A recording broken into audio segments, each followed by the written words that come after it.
It's hard not to want to get out of your head these days with the head shops, alco pops, internet, place your bet, have sex with a girl you've never met, bet on soccer, go to coppers, shots of vodka, Jaeger bombers, caffeine, salpidine, benzodiazepines, overprescribed antidepressants, marketing to adolescents, billboards, legal highs, drinks industries advertise, and probably it's part of our identity. Arthur Guinness, big business, the bloody 12 pubs of Christmas, marketing, staggering, come home for the gathering, buy it, eat it, fuck it, love it, clink it, think it, pop it, sink it, and most of all in Ireland, drink it, and everything will be grand.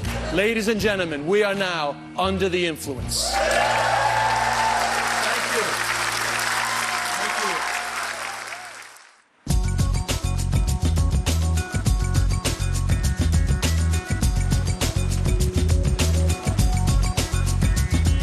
We're here in UCC. This is where I went to college. Actually, my first year in college here was an absolute disaster. I was completely messed up, bottomed out on alcohol and drugs, and failed my exams. Had to completely repeat first year. That empty shell there, that was Sir Henry's nightclub years ago. It's gone now, but I took a lot of drugs in there. A lot of drugs. A lot of ecstasy. It was at the heart of the ecstasy days, and I mean, it finished me off, really, to be honest. I mean, I got so into it, I just couldn't get enough. And it was a huge focal point for rave culture in Ireland at the time. So give a warm UCC welcome to your man, Des Bishop. Awesome. Thanks. Cool. All right. Thank you. Yeah, so I graduated here with a degree in history and English, which, if anyone's doing it, it's an absolutely useless degree, unless you want to be a librarian. So if anyone here is doing arts, tough cookies, you're going to Australia. Like, I used to drink until I was 19, right? My first year in UCC finished me off completely. It was the era of Sir Henry's. My head went crazy. That river is salty from my tears. It's great we can have a laugh about it now, but I was fucking miserable. Where we are right now is a big point in my recovery because on my very early mobile, 088, on my analog mobile, I was talking to my father while I was walking up this hill, and it's when I made my amends to my father, you know, just for the harm that I caused. I remember looking at the trees and then looking at this beautiful building, and then most of all, just looking out at the north side of Cork there. And it always stands out for me. I always visualize this. When people say, what was it like giving up booze? I always visualize the north side of Cork because, like, for the first time in my life, I felt part of something, you know, like, deep. This is where I got sober. It's where it finished, and this is where it all began for me. That's why Cork is, like, my real soul.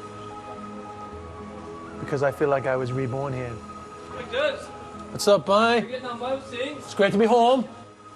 We live in an age where it's so much easier to get out of your head. Not just the availability of alcohol, right? In fact, when people argue about does availability increase consumption, let me give you an example. It's a very sort of dramatic example. But if you don't think that availability increases consumption, let's look at heroin. In general, but obviously there are a few exceptions to the rule, heroin addicts come from certain types of communities. Why? Obviously, poverty drives addiction, but if you exclude that, it's also because heroin is available and, more importantly, it's normalized. Just like the way drunkenness is normalized here, heroin addiction has an element of normalization. That's why heroin addicts tend to have the same accent. If you don't believe that availability drives addiction, when was the last time you heard this? Oh my God. I so don't have enough money to get back to Fox Rock. Can you spare a bit of money for the 46A?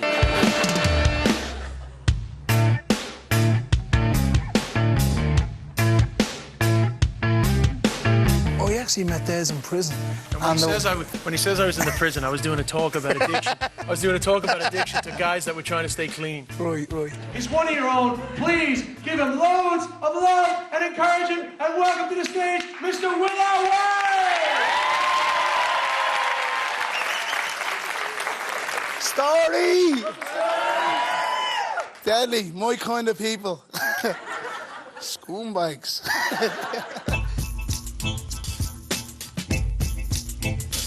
Drugs for me was really just a big escape.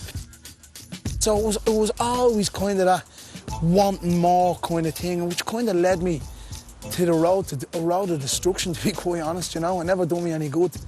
When I used to be on drugs, you would swear that my feet were nailed to the bleeding concrete.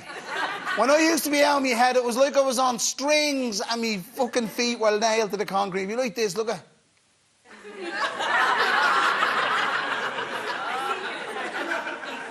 And then you dip like this, look at. And it was like God pulled you back up.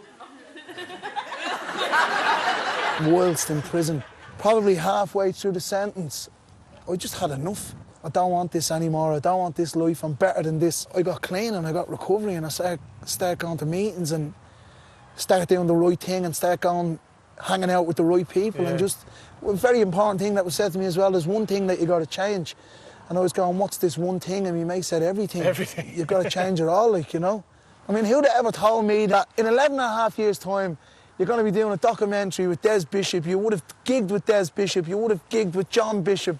You would have gigged with Dara O'Brien. You would have gigged with Jason Bourne. You would have went to foreign countries playing golf. Fucking golf. And I mean, through all that good stuff and the really, really bad stuff, that you'd still remain clean and you'd be standing here and you'd be comfortable with who you are. I'm very comfortable with who I am. And if I can get myself clean and people that are on clinics are going, oh, I can't do it, I can't do it. If I can get clean, anybody can get clean. I'm very liberal with the word alcoholic. Alcoholic, yeah. You have an intolerance to alcohol. When you drink alcohol, shit goes bad. Big deal. You can't drink, you know? Just think of it as an intolerance to alcohol. So the whole planet tries to be celiac now. We just need to make, you know, it's like, oh, I have an intolerance to gluten. I have an intolerance to wheat. I can't eat wheat or dairy. You know, like, we have a whole world of self-diagnosed celiacs. Why can't we just try to make alcoholism trendy? You know, it's like, oh, sorry, I have an intolerance to alcohol. I can't drink it. I break out in violence. That was my problem. People said to me, why'd you stop drinking? I said, well, the main reason why I stopped drinking is I got sick and tired of coming out of blackouts surrounded by humongous amounts of angry people. And I turned to my friend and said, hey, what's going on here? He'd say, I don't know, but it's all got to do with you. The definition of an alcoholic in an Irish setting is so extreme in comparison to many other parts of the world. You have to tick so many boxes that are at a very, very extreme level. You have to be pretty much down and out, have had 30 or 40 years hard drinking, be able to drink 15 or 16 pints in one go, do that consistently every day of the week. If you take a break for a day or two, you're not an alcoholic. In Ireland, it's like, you can't even say, like, does he drink? Oh, does he drink? That's a vulgar question, you know? The way to ask it in Ireland is, does he take a drink?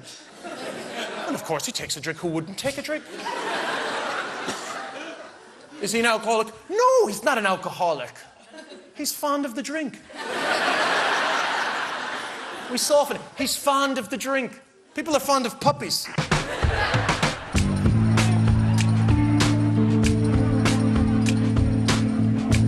I would talk more about the emotional dependence on alcohol, which is something that's rarely talked about in Ireland. So I would say things to people like, probably from the age of 14 or 15 onwards, my sexual experiences, my friendships were filtered through alcohol, really, you know, and that stunts your growth. And I think you come to rely on that without even realising it yourself. So suddenly at the age of 26, 27, 28, you find you can't cope with certain situations, turn to alcohol a little bit more. That makes those situations a hell of a lot worse, and it just becomes, you know, a vicious circle. When I go into schools, I keep saying to those kids, my generation did not question the stereotype or our relationship with alcohol. My generation did not question that relationship with alcohol. And I keep saying to kids at 15 or 14, I really hope your generation questions it.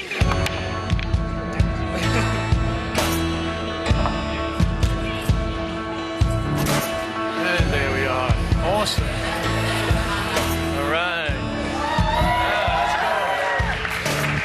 Oh, thank God. We know what the problem is now. Hundreds of years of this horrible reputation for alcohol abuse, and we finally discovered whose fault it is. The young people. The the reality is, over the last 20 years, everyone started drinking more. Not just the young people. It's just that everyone looks back at the young people and says, in my day, we didn't drink like that. There's a lot of "in my day" on Liveline. I don't know if you listen. In my day, we didn't drink like that, as if they have the moral high ground on behaviour. All these people, all the different generations of Ireland, judging the young people as if they are the problem. Everybody, particularly during the Celtic Tiger, drank more. And here's the thing, your granny is drinking more too. Yeah, and she's probably popping a load of tablets. Yeah, everybody's getting out of their head more. But I can assure you that nobody's ringing Liveline on your granny, because your granny's not going to Swedish House Mafia. We're in Lucan Youth Service and we run programmes for young people aged 10 years up to 21 years. We're here really about the Youth Cafe, which is set up by young people for young people with the name of providing a social outlet for young people that is drug-free and alcohol-free. I have to be honest, I assume that the majority of you drink. Like, how many people here can honestly say they don't drink, haven't had a drink yet? Oh my God, look at you guys, blowing the statistics out of the water. What do you think about the people that say, well, of course we drink, there's nothing else to do, what else will you do? People say that all the time, there's nothing to do in Ireland except get drunk or go to the pub or have a party. What do you say to those people? We've grown up the whole time seeing alcohol everywhere. So then we're kind of like, oh, maybe we don't want to be like that. Maybe we don't want to live up to this hype. We don't like that, sports are promoted by alcohol. And, you see people drinking all the time. There's magazines, people falling out of clubs and all. We don't want to live up to that. We don't want to be the Irish stereotype. So we're just kind of rebelling against it, Yeah. My dad doesn't drink. And so, from my dad, I can see you don't really need to get drunk to have a good time. My dad, has tons of friends and goes out and has a great time. And I can see, really, I don't need to do this. There's better things to do, and there's also better ways I can enjoy myself. Some young people come in here, they choose not to drink on the Friday night, but they drink other nights. So we're creating a space in which they're developing their own person without the pressure of the communal pull. So I think by creating safe spaces, we're nudging culture, because these young people now, they grow up, and perhaps because they've had this opportunity, they'll give back, they'll think a little differently. Self-esteem comes up all the time amongst Irish people, So I'm asking the question now on a deeper level, does Ireland have a self-esteem issue? I think Irish people are really quick to put themselves down. I mean, I do it, and lots of my friends do it. If someone says, oh, your hair's nice today, they'll be like, oh, no, don't be ridiculous, it's so greasy, and my hair's all over the place. Nobody just stops and says, oh, thanks, I like my hair like this. There's always this sense of confidence being a negative thing. I'm American. And by the way, deep down, I am not confident. This is a very thin veneer hiding a very wounded child. But the truth is that people say to me a lot, you're very confident, very American, you're very confident. You're very American, you're very confident. Who the fuck decided that Americans were confident? Because you never hear this. You're very Irish, you're very confident. It's almost an insult. Fuck off.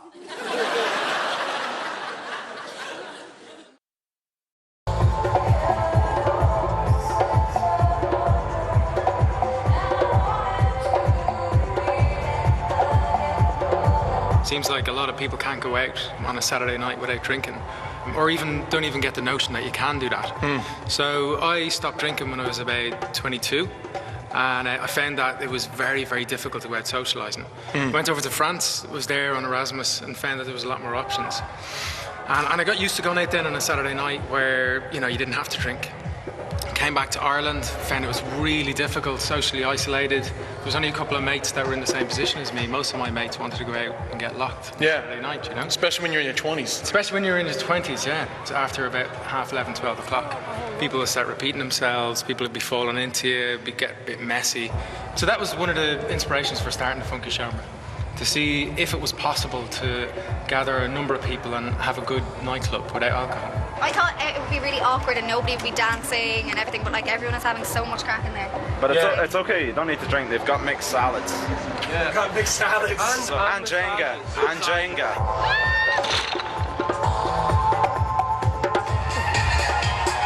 It's really important that people can realise they can go out and have a good night sober. There's this connotation that if you go out sober, it's going to be kind of a crap night or a bit of a boring night. So it's really important that people see that it is a viable option to go out and not drink and have a really good night. I've never liked the fact that Irish pubs close too early. I've never liked the fact that Irish clubs close too early. And as a non-drinker, it always fucking annoys me that I have to stop dancing because some people can't stop drinking. What I don't understand is why they can't shut the bar and stay open for 2 hours so we can fucking boogie for a while. In fact, I think it'd be healthier.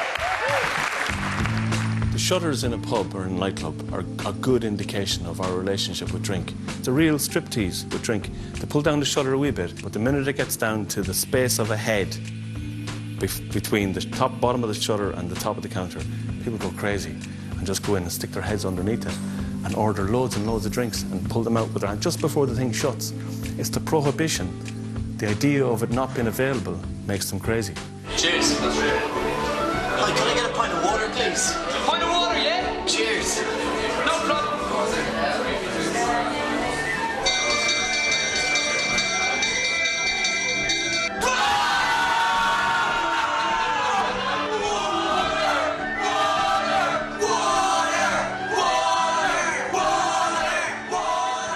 I'm about to call Chris Rain. He created this organization, Hello Sunday Morning, which is like for people who want to redefine their relationship with alcohol. Hey, Des. Hey, man, how's it going? Good. How you doing? Good, good. When somebody says, what's Hello Sunday Morning, how do you respond? I say it's a program for people that want to take a break from drinking. That's it, you know. It's a simple way for people that want to take a break from drinking for whatever reason to commit online and connect up with a community of people who are going through the same thing. Brilliant, man. Well, listen, thanks so much for chatting. I'll keep in touch with you now over the next month. Cheers, Des. Thanks, man. See you later. Hello Sunday Morning for me is looking at a relationship with alcohol. It's not coming off alcohol, so it's about looking at that responsible engagement with drink, because we're never going to see in Ireland where people don't drink. But what we will see and what we can see is in Ireland where people enjoy life, and that drink isn't at the very centre of that. It's not the pioneers. In fact, the whole reason why I wanted to launch this here is because I felt like we needed something newer than the pioneers, you know, like an alternative to that sort of like religious pioneer thing, you know. It's got too many hang-ups. The pioneers in Ireland is an incredible thing in that, like, most places when they hear the word pioneer, they think of somebody that has, you know, accomplished an amazing feat, like got to the top of Everest or went across the United States at a time of turmoil or went to Antarctica, whereas in Ireland a pioneer is someone that doesn't drink. You don't drink? Jesus, you need a pin for that. Fair play to you. Anyway, ladies and gentlemen, I now launch HelloSundayMorning.org/Ireland. Yay!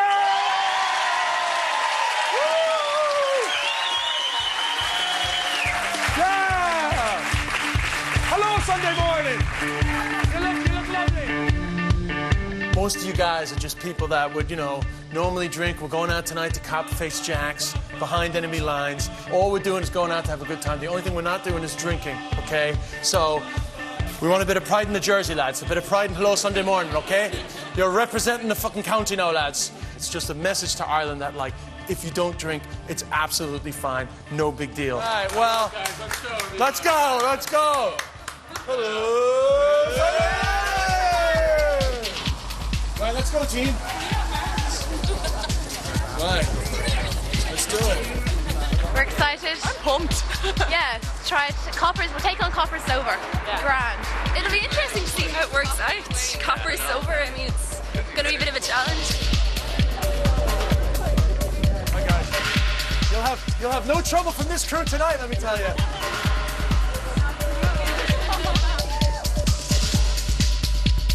I don't think people in Ireland want to detach themselves from socialising. They think that they will end their social life. Even if their drinking is a big problem, they go, I can't stop doing it because that's how I enjoy myself. Start the drinks, guys! What you need to ask yourself is, what is it that you feel you can't do when you're sober that you can do when you're drunk? Well, with young people, it's getting together with the opposite sex. Dancing, whatever. So, stop for a second and think to yourself, how can I feel comfortable or unself-conscious dancing sober. So if I can figure that out when I'm sober, I'll actually learn from that. You see, you learn nothing when you're drunk. You learn absolutely nothing. I learned nothing when I was drunk.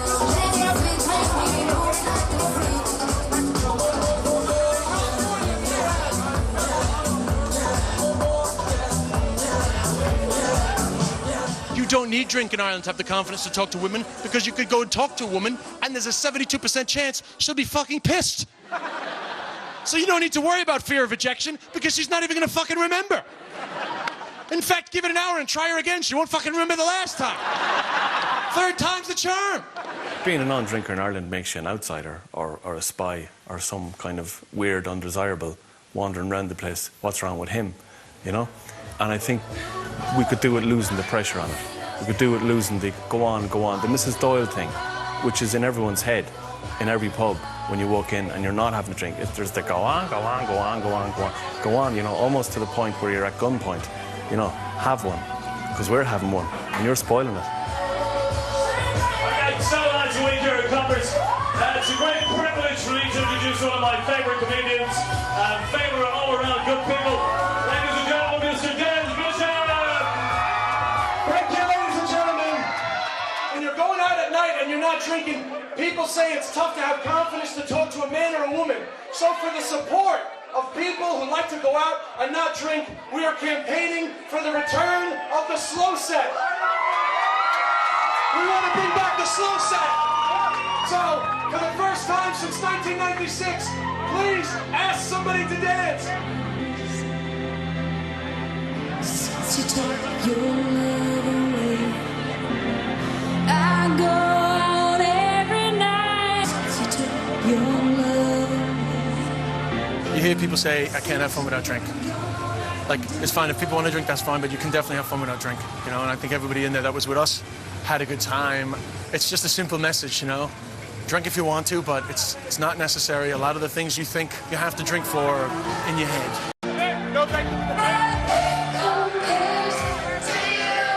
I'm really happy with this journey that we've been on. People might think that, you know, like we were negative on Irish culture, but we're just negative on one tiny part of Irish culture, you know, that it's just too prevalent here, that's all. And I think you don't lose much. I think we wouldn't lose much if we just drank less, you know? And I think, you know, also because I am part of that minority that doesn't drink, I think I'm happy that I put out a message which says, like, that minority just needs a little bit more support out there, you know? Maybe from outer space when you see Ireland, all you see is dark beer. But when you look at the Irish people, there's so much more to us than the drinking identity. Nobody's saying we have to break a nut with a hammer. But let's face it, Stumbleville does exist, and it ain't a pretty place. The answer? Well, the answer is up to every individual. Maybe it's time for a change. There's a hell of a lot more to living than getting wasted. I'm not naive enough to suggest that Funky Shomra or Hello Sunday Morning is the answer to Ireland's drinking problem. I'm just saying, try something. And I know people say there's nothing to do, but you could go for a drink with your mates and not drink. Or even go on a date and shift the face off someone in public. And of course, you can just drink less. But that never worked for me. I have to find other ways to get out of my head. Geronimo!